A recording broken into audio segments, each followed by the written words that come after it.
The Captain's Log Radio, with your host, Captain Jonathan Moss. Hey, welcome to the Captain's Log Radio. This is Captain Jonathan Moss, and today we've got a good one.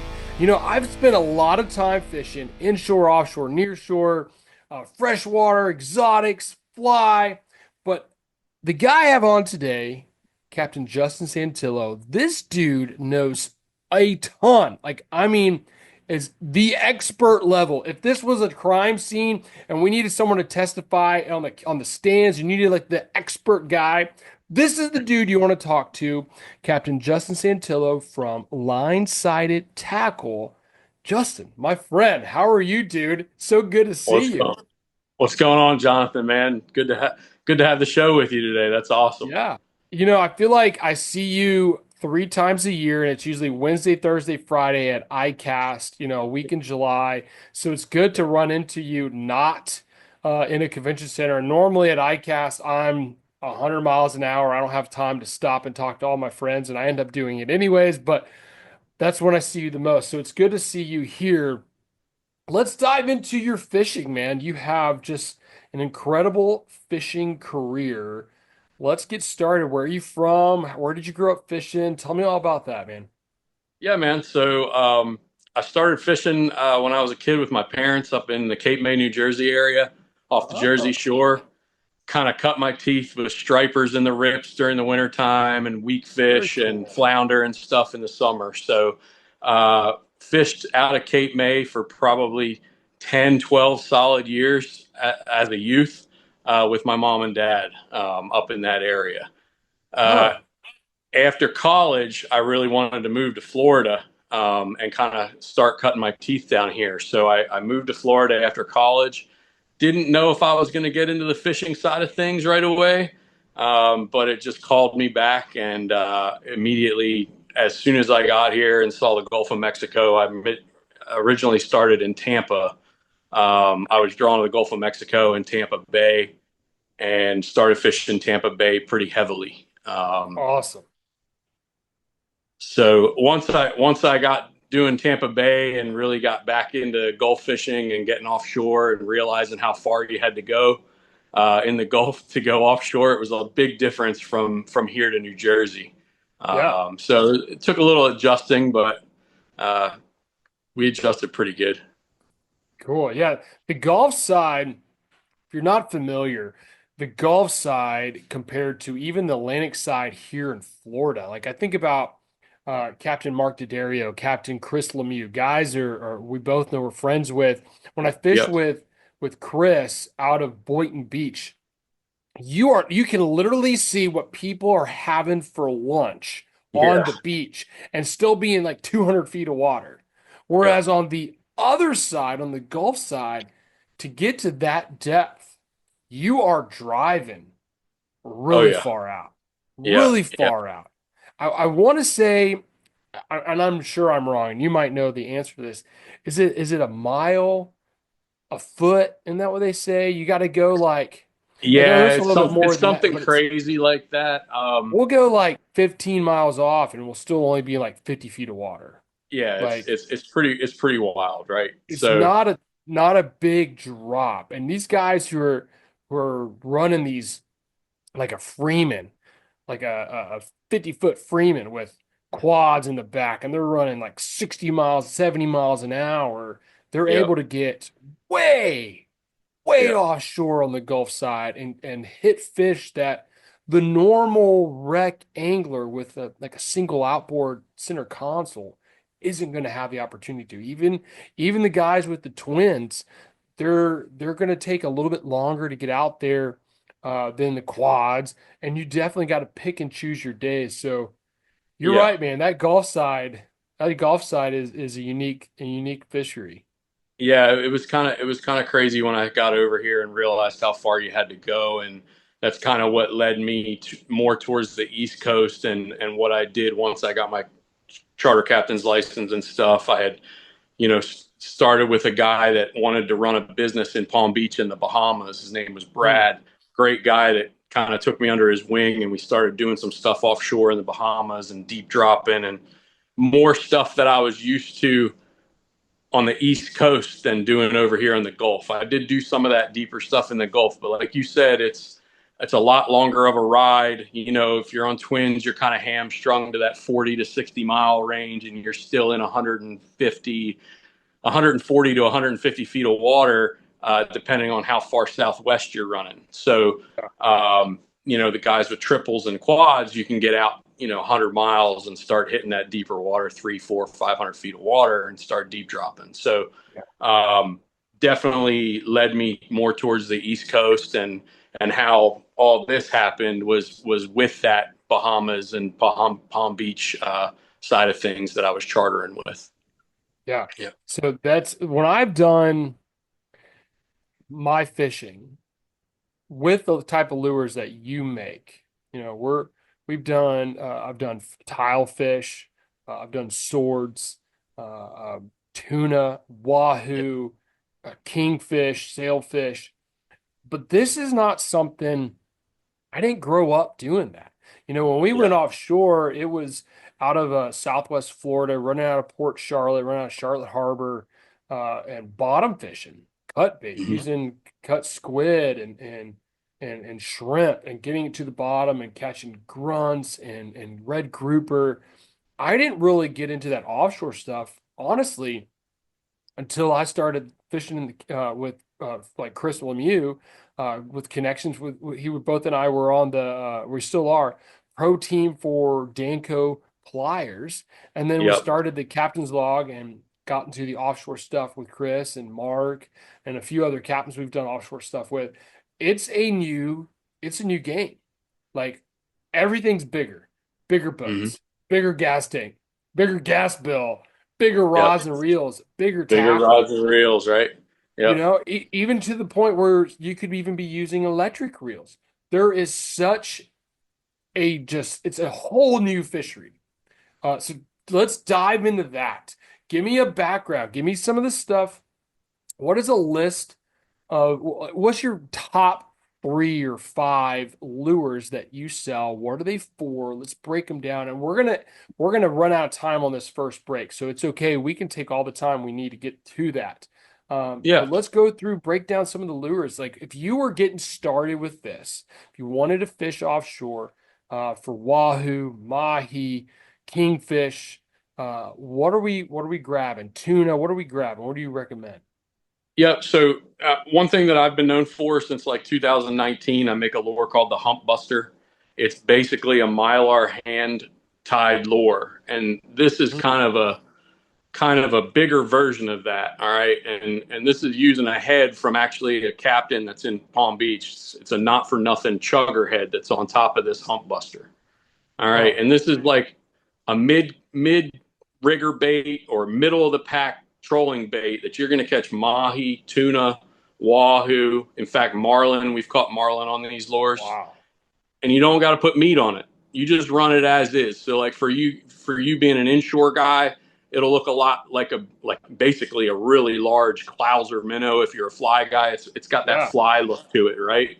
Looks So like a no flying mahi fish. belly, Yep. no scented piece to it. You could strip it if you'd like. That's the beauty of these things. You can either throw them out as is and they're going to get crushed just like this, or if you're a meat fisherman, you could throw a mahi strip on this or a bonita strip and hang it out the back right below the tails here, and you'll have meat on this. And the way Huh. these work is they just dig into that wave and just sit there on top, and the light grabs it and flashes.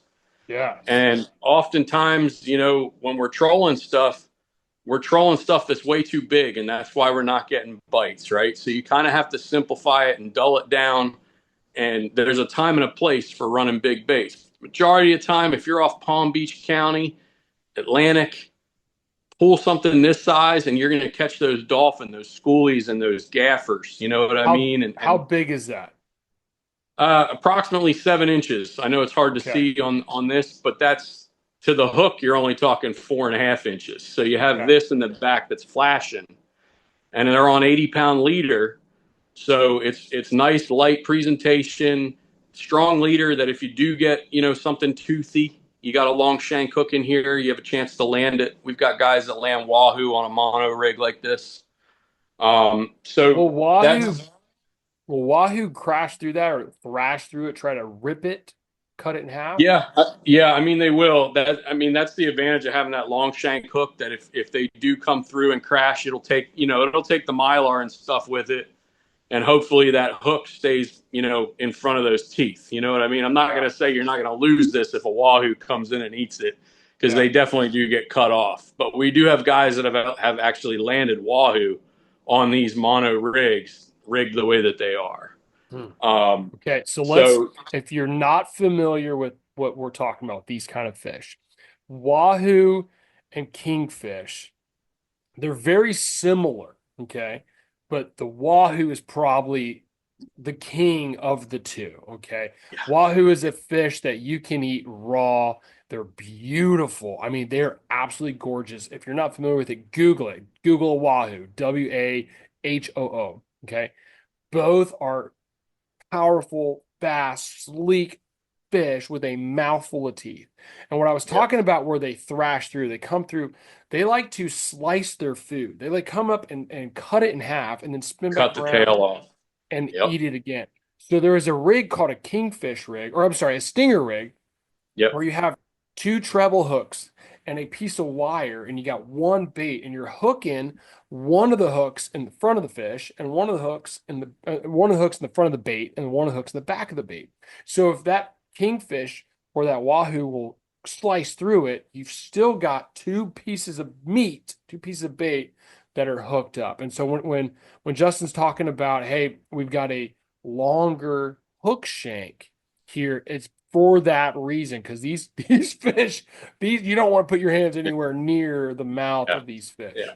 They're talking about coming into the spread of baits behind your boat at 40, 50 miles an hour sometimes, and they'll Yeah. just blast right through. And I've seen them take a lure like this big Bart lure, for example, and you'll get the skirts back, and the skirts will be cut off right here, and these will Yeah. all be gone, right? And Wow. somehow, some way, they'll miss the hooks, which blows your mind. Yeah. You'll get a big wahoo that comes in, goes after a big bait like this off the corner transom of your boat on like the second wave. They miss the hooks, and the whole back half of the Hmm. lure is missing the skirts. Well, listen, So I'm really excited to have Captain Justin Santillo here. We're talking offshore fishing. We're talking big baits. Justin is the owner of Line Sided Tackle. We're going to dive deeper when we get back from this break. We'll be right back. This is the Captain's Log Radio with your host, Captain Jonathan Moss. We'll be right back.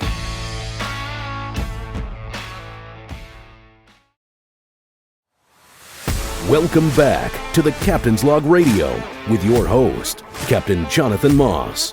Hey, welcome back to the Captain's Log Radio. I'm Captain Jonathan Moss. I've got Captain Justin Santillo with me. We are talking fishing, but before we continue, you know the deal. You know how this works. You hear me talking every week. You see me on TV, you see me on social. I want some of you. Okay. I want some of your fish stories. I want to see what you're catching. So please connect with me on Instagram, Facebook, YouTube at the Captain's Log TV. All of the handles, all the socials at the Captain's Log TV. Let's connect. Make sure you're liking, subscribing, you're following, you're hitting the bell on YouTube. Do all of that so you can stay connected with all the latest content. And from there, you can tag me in your posts. You can DM me and talk to me about your fishing. I want to hear from you. I want to see what you're catching. So make sure you are up to date and you're keeping along with us on at the Captain's Log TV on all the socials. Justin, before we went to the break, I tell you, the break always rudely interrupts us. We're talking right. about fishing offshore. You were talking about your hump buster. This is Yep. a trolling bait. How fast? Well, let's back up a little bit. Yeah. You said an 80-pound leader. Tell me about the rod and reel. What are you hooking this lure to? And then we'll progress to how fast are you trolling? What is your speed? You know, you can't go too fast, you can't go too slow. What is your sweet spot there? Yep. Yeah. No problem. Yeah. So hump busters, whether it's the chugger buster that I just showed you here, or the smaller regular hump busters that don't have the big chugger head on them, are going to be your 20 to 40 pound class trolling tackle. Okay, on like a TLD 20, TLD 25, if you're fishing Talica 30s, stuff like that.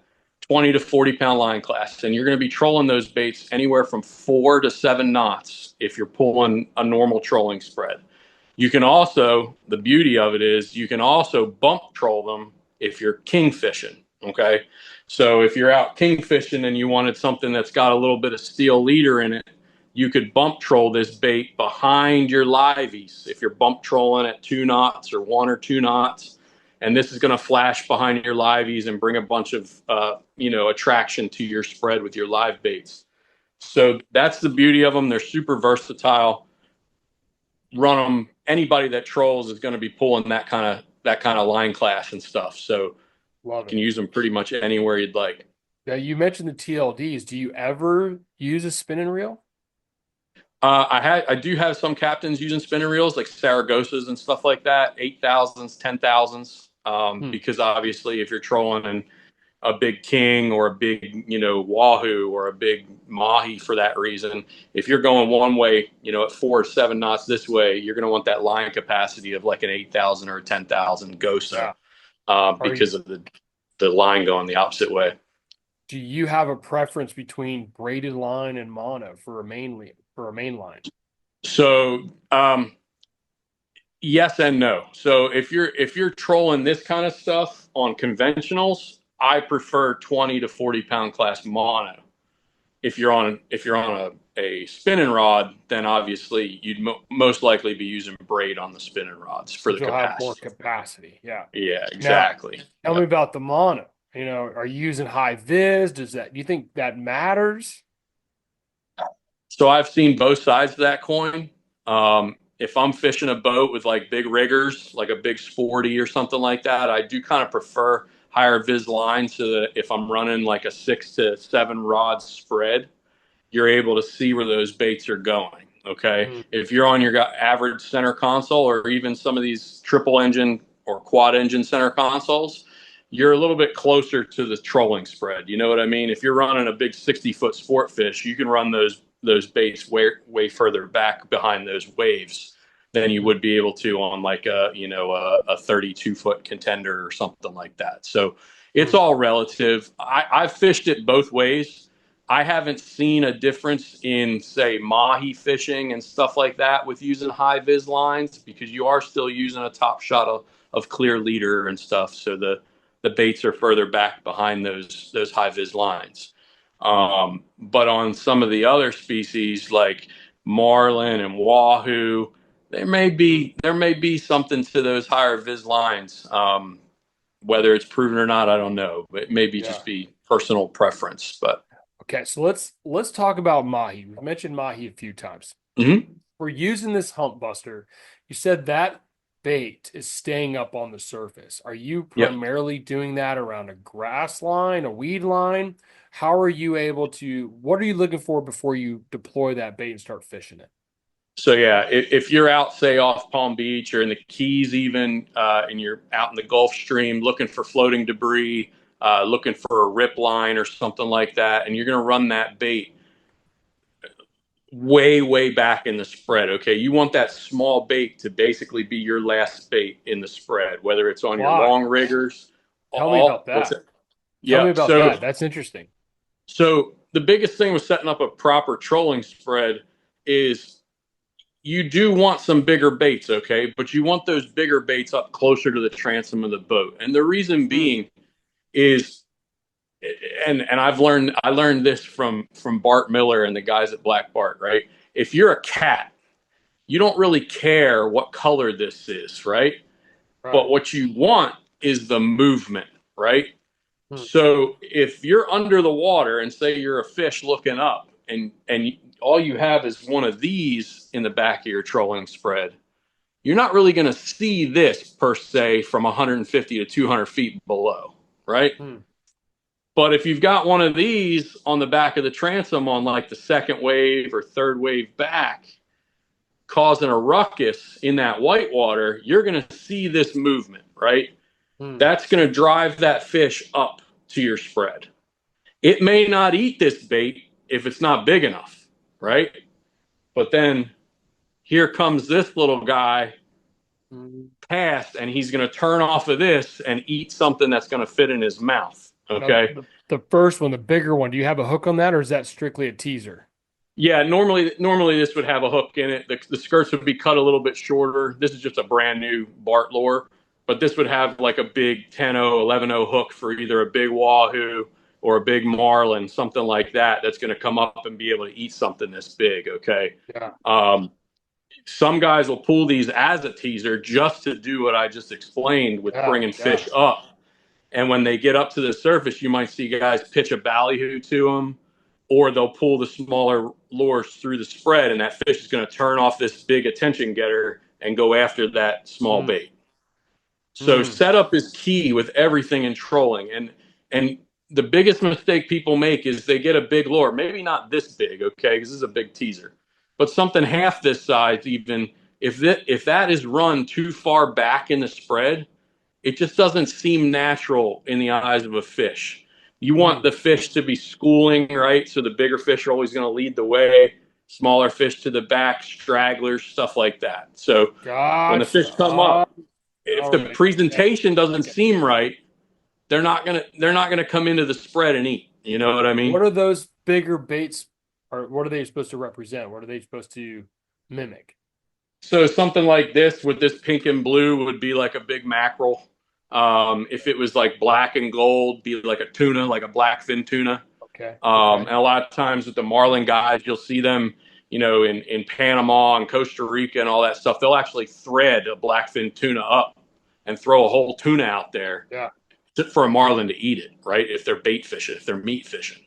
Hmm. So you're basically just mimicking what's out there. You're matching the hatch, as they say, right? Yeah. So on these smaller baits, like if you're looking at something like this, which is in my mackerel color, it's mimicking more like a Spanish mackerel, like a baby Spanish mackerel, or a baby Cerro mackerel, or something like that. And again, going back to the cat thing, if it's not necessarily always the color, but the movement, right? And that movement is what's going to get them to come in and eat. Love it. Love it. Okay. So I'm trolling one. I found a rip, or I found some debris offshore. I'm trolling. Is there anything that I should look for? Like, I'm always looking for life. Okay, that's a given. Yep. But is there Yep. certain things that make a grass line or a weed line more attractive to these mahi? How you find, like, let's say there's a whole bunch. How do you just troll back and forth? If you don't have much experience for this, how do you know which one to choose? So the biggest thing with grass lines and weed lines and stuff like that is the better organized it is, or the better pronounced it is, the more likely you are to have a lot of life under it. Okay, it's probably an Mm, older grass line that's been traveling thousands of miles, hundreds of miles across the ocean. Okay, okay. and over that time, it's going to pick up those other fish, those pelagics and those bait fish and stuff, and they're going to stay with it. If you have a storm come through and you've got scattered weeds all over the place, it's more of a headache to try and troll, because you're going to pick up a lot of that scattered weed. Understood. Okay.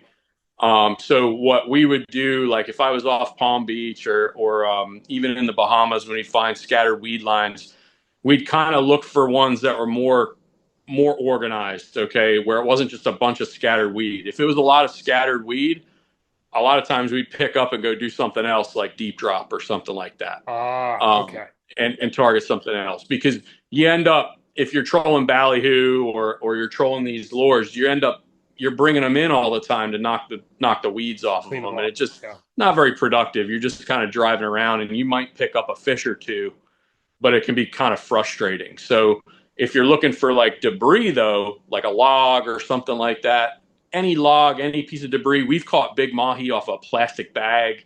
A lot of times Huh. balloons, like the balloons that get, sunk in the ocean offshore. You just troll around them. Just do a couple loops around them, and don't stay too close to them. Troll, 50, 80, 100 yards away from them too, because a lot of times Really? those big pelagics will circle those Oh. floating objects. Yep. That's a great tip. I have not heard that. Yeah. Yeah, Yeah. it in my experience, and we've got a minute left on this segment. In my experience, when you're trolling one of these baits and you hook up to a mahi, you start reeling in the fish, and you throw it in neutral, and you get the boat, or the fish boat side. and you leave that first mahi in the water and grab some live baits and scatter them out, because the commotion of that first fish in the water going bananas typically will bring the school to him, right? Yep. This mahi's going bananas and he's going crazy, and all of a sudden his buddies are like, "What's going over there? Going on over there?" And then they see all the live baits just scattering everywhere, and then it can just be, man, get a bait, Yeah. throw it in the water, hook up. And that's a way that you can bring some of those other schoolies and some of those gaffers in. If you bring your spread in, obviously you wouldn't want to do that and throw the boat in neutral with a spread out because you'll tangle up, right? So, but if you bring things in and you're able to get that fish boat side, you can leave that fish in the rod holder, throw some liveys out and see if you get some popping and stuff going, and you're set. This is the Captain's Log Radio with your host, Captain Jonathan Moss. We'll be right back.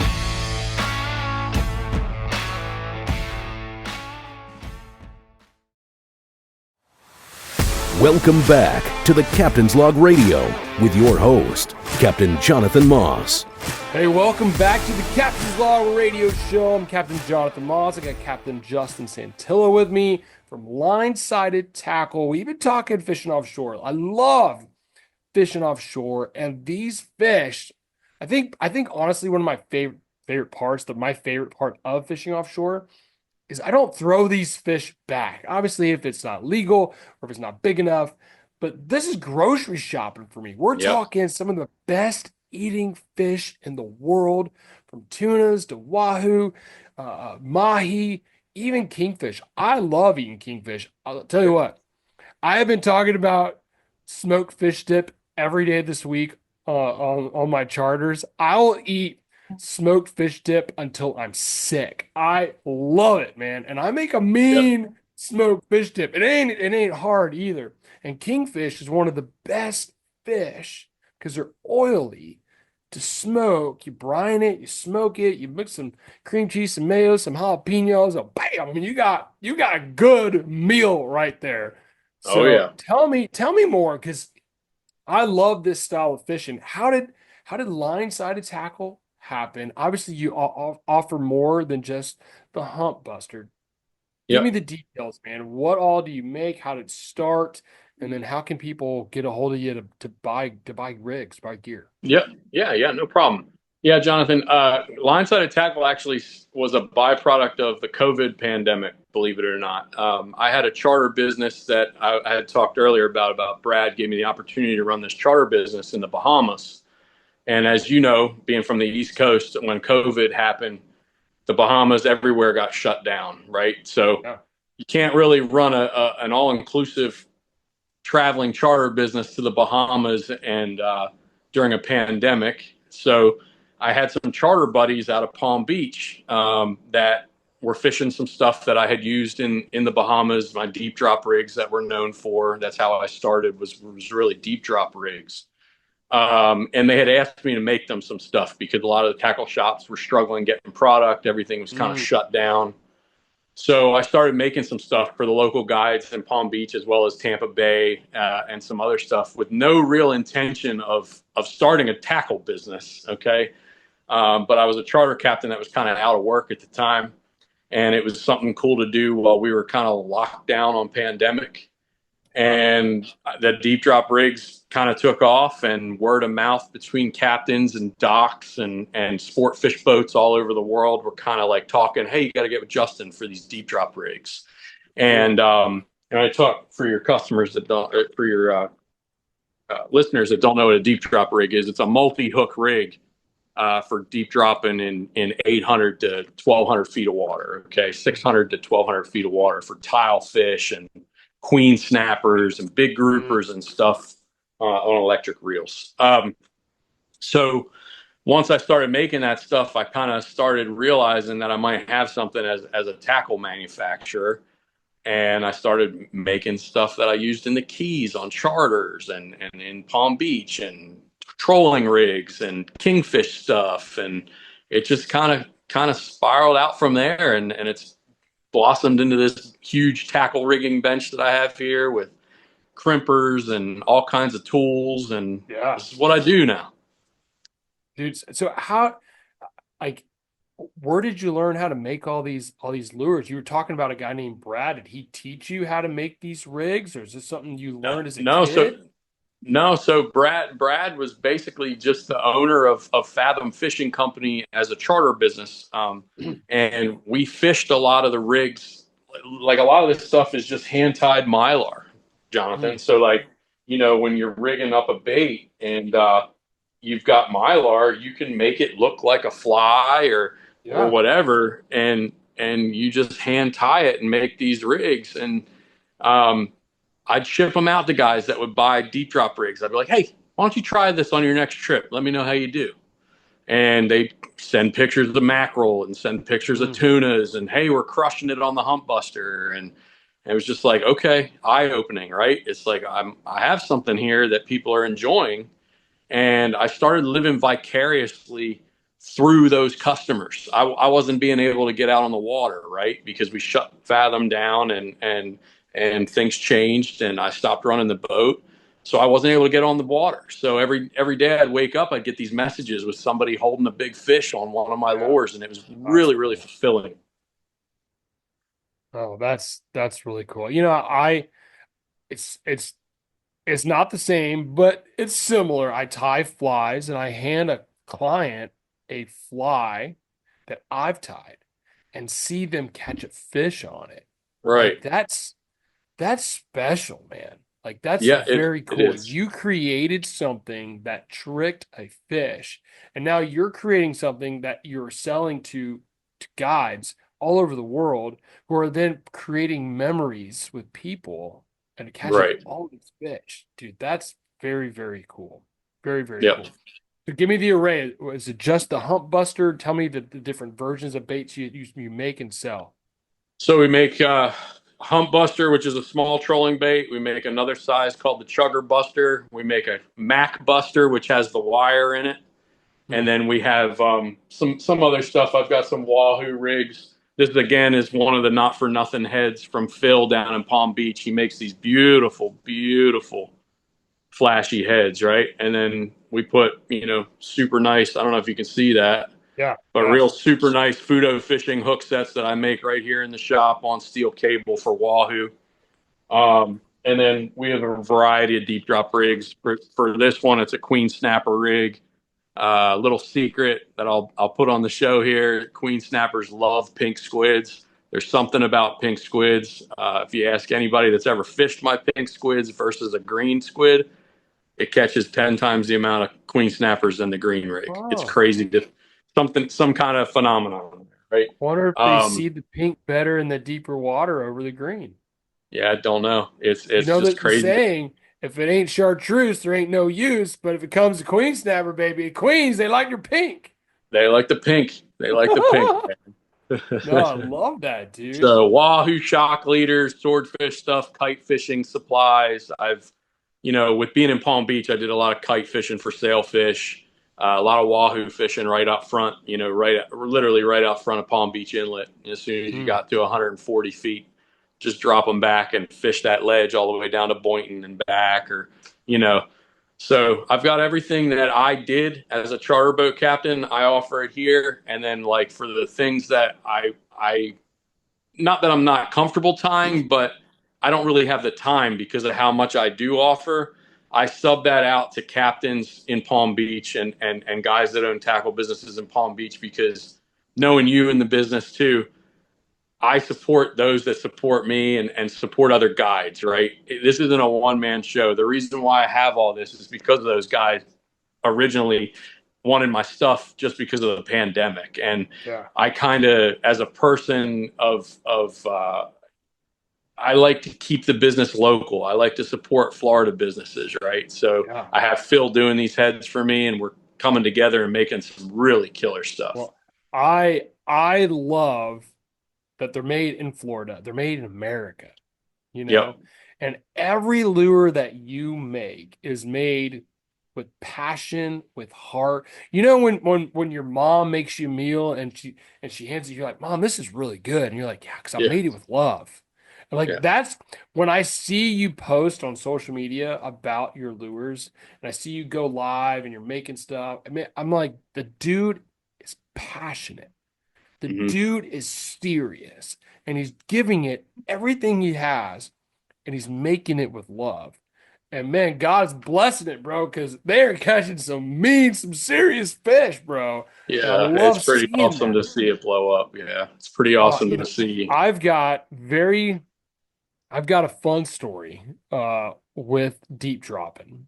I've deep dropped for tiles. I've deep dropped for swords. Listen, I am a cast and reel kind of guy.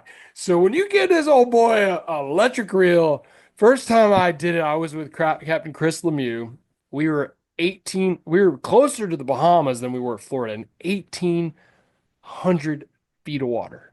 Yeah, That's a lot. You think about my 9 to 5. What I do full time is I'm guiding in 3 feet of water or yeah, less, yeah, yeah. or It's crazy. less. This week I've been I was in a foot of water. I had a 150 black drum in a foot of water, and when they move, like they're pushing water. So when you think about that's my norm to Yep, be out in 1,800 feet.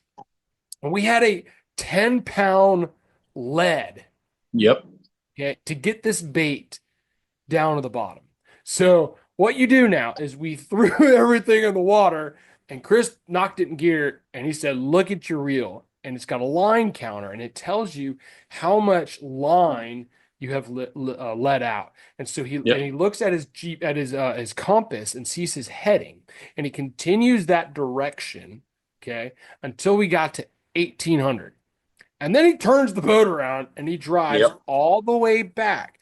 So your line is going horizontal and you're yep, catching up to it. And by the time you get to it, now it's vertical yep, because it's got to take time to get all the way sticking down at the bottom. And then yep. you're sitting, and he was not bump trolling, but he was No, bumping it in and into out the of current. gear. Yep, Yeah, to yep, keep you beside that bait. You got to yep. stay vertical. And then you're staring at this rod, which is like, Just the tip. yeah, Yep, that, yep, that. yep, And so yep. I'm staring at this rod, bro. And Chris goes, "Oh man, you got a That's a bite, hit. you got a bite." And I'm Yeah, like, yeah, "Bro, it didn't move.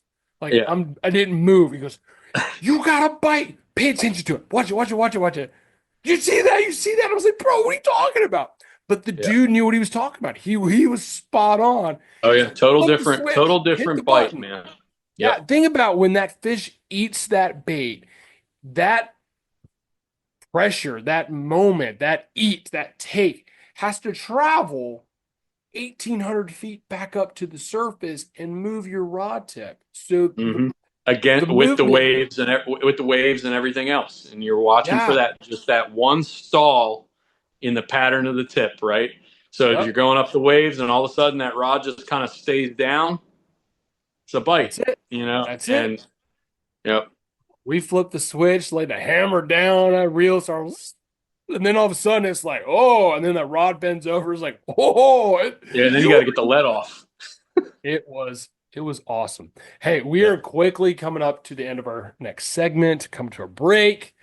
Oh man, I tell you, I get so excited about this. I love learning new stuff. Justin, it's so good to have you. We got more to talk about when we get back. Captain Justin Santillo here on the Captain's Log Radio Show. Don't go anywhere. We'll be right back.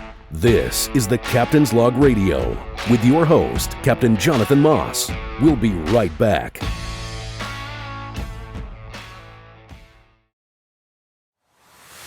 Welcome back to the Captain's Log Radio with your host, Captain Jonathan Moss. Hey, welcome back to the Captain's Log Radio. I'm Captain Jonathan Moss. I got Captain Justin Santillo with me, and this is our last segment of the show. It's flying by. It's unbelievable. Sure. You know, they say when you're having fun, time flies when you're having fun, and that happens, I feel like, every time we record one of these shows because we're just talking fishing. I love talking fishing.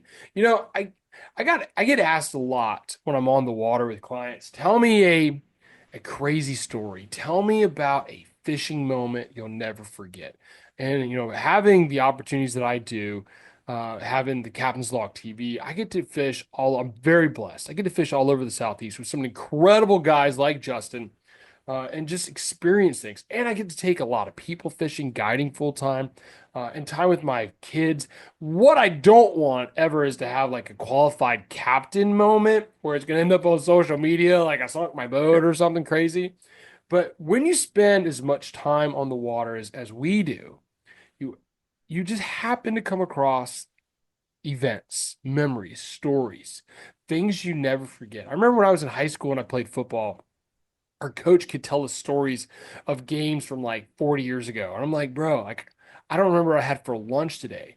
But when we have moments, we remember these stories, we remember these moments. Just I'm sure as much time as you've spent on the waters and the lures that you've created and just the memories that are created with that, that you've got some exciting, crazy, off the wall stories. Hit me with one. Yeah, I've seen some pretty cool stuff. I also was doing some consulting work as a captain on some big sport fish, and I was running a big Viking out of the Gulf of Mexico, out of Tampa Bay. Okay, Cool. and it was a loop current trip, which was basically 140 miles off. We took this sport fish 140 miles offshore, and we trolled a real big spread of bigger lures. Okay. And I kept the lure from this trip because it was my first time running as a captain out to the loop for billfish. And we were running this lure from Black Bart. It's actually called an L squid lure. It's a jet head lure. Okay. And we had this lure out in the spread, and the first fish that ate it was a blue marlin. And we landed that blue marlin, which was absolutely incredible, right? So after landing the blue marlin, this lure then went back out in the spread because you don't take something out of the spread that's working, right? Working. Lands a big, big Atlantic sailfish in the Gulf of Mexico. It Huh. then came back in and caught a big, giant blackfin tuna. The tunas out there, the blackfins out there are like 30 pounds, 30, 35 pounds. They're big, Oh, big, big butterball blackfins. please tell me Yeah. you kept it. Oh yeah, we kept. Yeah. Oh yeah. So the Okay, good, billfish good. went back. The blackfin tuna came home with us, and it also caught a real big wahoo and left all the cuts in the Oh, lure from his oh teeth yeah. all up in here. So I kept this lure as a memento of that trip because it was my first big trip running a big sporty out to the Loop Current, which is it's a unbelievable place. Those I've grounds are not pretty much. I've not heard What's of the that? loop current. The loop current. So the Gulf Stream Okay. current runs through the Gulf, goes up, loops down around the west coast of Florida, then down through the Keys, and then up the East Coast. So Oh, when that loop current pushes close enough, within 100, 150 miles, you're some of these close big enough. sport fish boat, you're close enough on those big sporties to go out and do an Yeah. overnight trip and go chase billfish. And Cool. these eddies, Oh, it'll throw these eddies of water, in fact, in closer than that, and you'll end up catching big wahoo, big mahi. mm. Within that 90-mile range, you'll catch some big bull dolphin and some bigger pelagics. So, I've I've never caught a marlin. yeah, I've never seen one in real life. yeah, yeah. I've seen quite a few marlin. I've caught my biggest is 500 myself in Mexico. Mm. Um, but I was running that boat, so it was pretty cool to have this out there and see the Yeah. owner catching all that stuff. So, That's uh, you had to keep. That's your game ball, bro. That's your game yeah, ball. yeah, it's up on the shelf. I keep it as a little memento to remind me. But I've got a lot of stories, right? So I picked that one just because it was one of my best as a captain running a boat. So. Yeah. Oh man, that's awesome. And why do you think that sailfish was there? I occasionally, I know a couple of guides that have caught sails in the Gulf. Why do you think those There's a fish were lot. there? There's a lot of sailfish in the Gulf. In fact, actually, one of your guests that you had on a couple weeks ago, Bobby Woodard, Captain Bobby Woodard, was Yeah. with me fishing a King of the Beach tournament in the middle of the winter, and we fished in real rough weather. It was like 6 to 8 foot seas, nasty. Mm. And on the way back into the weigh-in, I could see Tropicana Field, like the The stadium baseball stadium. Yeah. from the beach. We were right out front, probably 2 miles off the beach, and we saw a sailfish tailing that Huh. close to the beach in St. Pete in the wintertime. And we had a couple liveys left, and we were like, well, we don't really have anything big to weigh, so let's go try and catch this sailfish. And honestly, I think somebody in the tournament probably hooked him because he was just cruising down the waves, man. We were in big 6-footers. So, but you see this big sailfish tailing, and I could see the stadium from where we were. That was a cool story with Bobby. Wow. That's Unbelievable. awesome, dude. Yeah. Yeah. Oh Yeah. my goodness. Yeah. Yeah. Bobby was on my boat fishing King of the Beach, and we ended up passing a sailfish right out in front of St. Pete Beach. Dude. Oh, that's Yeah. awesome, man. I've caught one sailfish, landed one. We had a couple where they were tail wrapped, and so we popped them off because we didn't want to do any damage to the fish. Yeah. But I've caught one and got thrown in the ocean. When I caught that swordfish, and it was a team effort. I don't want to take all the credit there. Captain Chris Lemieux was there. It was his Yeah. boat. It's He was always our a team guide. effort with those swords. Yep. I was with Craig McMicken at the time, I know Craig. Yep. and we got that fish in. We kept the sword, and we all got some meat. And then Chris is also a firefighter, so he took a lot of meat to the fire station, fed a bunch of guys with it, which is awesome. But we ate the eyeball of the swordfish. Yep. And I'd never heard of this tradition. I'd heard of the tradition being thrown in the water, but they're like, yo, bro, you guys, Chris is like, you guys need to eat that eyeball. I was like, what are you talking about?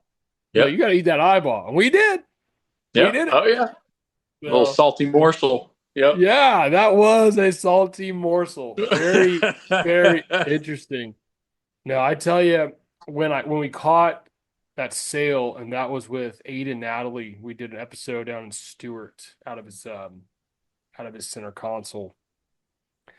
I didn't realize that sail. It was when I touched the sail, it was like liquid velvet. I don't know how to describe it. Yeah, it's super soft. It's a weird feeling. It was unbelievable. I got home. I think I got in the car heading home, and I called my wife. I'm like, I want to catch another one of these fish because it's addicting. it felt so unique, so soft, like a liquid velvet is the best way I can describe it. It was fluid. It super moves. Delicate too. They're real delicate. Yep. Yep. Very, very unique fish. Well, outside of the fishing, and I know we're friends. I haven't made it to that level yet because I haven't gotten the invitation. Oh, I just threw you under the bus. Bad, bro. Boy. Oh, boy. Justin's a good cook, and I think it's probably because you're Italian, right? Like, I am Italian. Yes, I am. If you're Italian and you don't know how to cook, like, I think now listen, I will say, you're going to rag on me bad for this one. And I'm going to admit it. I'm just judge me. I don't care. My favorite Italian restaurant, bro, I'm going to say it and you're going to get mad at me, is Olive Garden. It's Olive Garden, bro. It's not an Italian restaurant. It's so consistently good. But dude, you're constantly cooking food. What's your favorite thing to make? And if we're talking seafood, we're talking fishing offshore, tell me about that. What do you like to eat? I told you, I love mahi. Mahi's delicious. Yep. I love grouper. Everything we've talked about is tuna, wahoo. Oh my goodness. Yeah. But tell me about your cooking. Tell me about your favorite dish. Favorite dish with offshore stuff. I'd have to say, depending on what I've caught, would probably be something like a mahi that's Parmesan encrusted, or a grouper Parmesan encrusted dish. If we're talking sushi, like yellowfin tuna, wahoo, stuff like that. With like ceviche, I'll make up some fresh mango salsa to go with that, and some chips, And then for an Italian dish, my favorite, what I'm known for, my wife, and she's going to see this and watch this podcast and immediately is going to want me to make it now, is my chicken piccata. My Santillo chicken piccata. I make a delicious chicken piccata. I don't believe you. You're gonna have to make it. You'll have to come try it. I'm gonna have to tell everybody if it's true or not. Come on, man. You're welcome anytime, buddy. I tell you, I'm gonna be honest. I've only caught one wahoo. That was with Chris. In fact, I need to text Captain Chris Schultz. He's up in Mayport, Northeast Florida. He's been on the show. We did an episode fishing for red snapper. He actually texted me last night, and I haven't had a chance to text him back. I will text you back, Chris, I promise. But we were talking about doing a wahoo episode. I've only caught one wahoo, and we called it a weehoo because it wasn't very big. And I caught it on a jig. We found a weed line and we caught some mahi on it. We caught a triple tail off of it.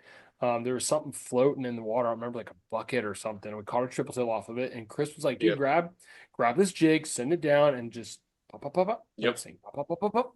And I was like, what am I going to do after this? He's like, you're going to catch a wahoo. And I was like, oh, okay. Boom. I mean, it was like 2 seconds later and I had a wahoo on. It was a little guy. But the colors were unbelievable. And I'm told those fish are just absolutely the best when it comes to, sashimi, raw fish. There's no better fish in the ocean to eat anyway, really. I mean, grilled wahoo, have it rare in the middle. Sashimi's unbelievable. There's nothing like going to the Bahamas and being literally 2 miles from your front door of your house and you're catching 50, 60-pound wahoo sometimes this time of year, right on the moons. And as soon as you put 1 or 2 wahoo in the boat, you're like, let's go home and eat this thing, right? So you're pulling in and it doesn't get any fresher than that, right? So there's no better eating fish in the ocean if you like that kind of meat. Justin, where can we find you? Is it linesidedtackle.com? It is LS Tackle. So L for line sided, lstackle.com. Awesome. And then we're on Facebook with Line Sided Tackle. Yep. Perfect. Well, this is Captain Jonathan Moss. This is the Captain Vlogs radio show. Captain Justin Santillo from linesidedtackle.com. Thank you so much for being here, dude. lstackle.com. Go check him out. Pick up some lures. We'll see you guys next time. Thanks for listening to the Captain's Log Radio with your host, Captain Jonathan Moss.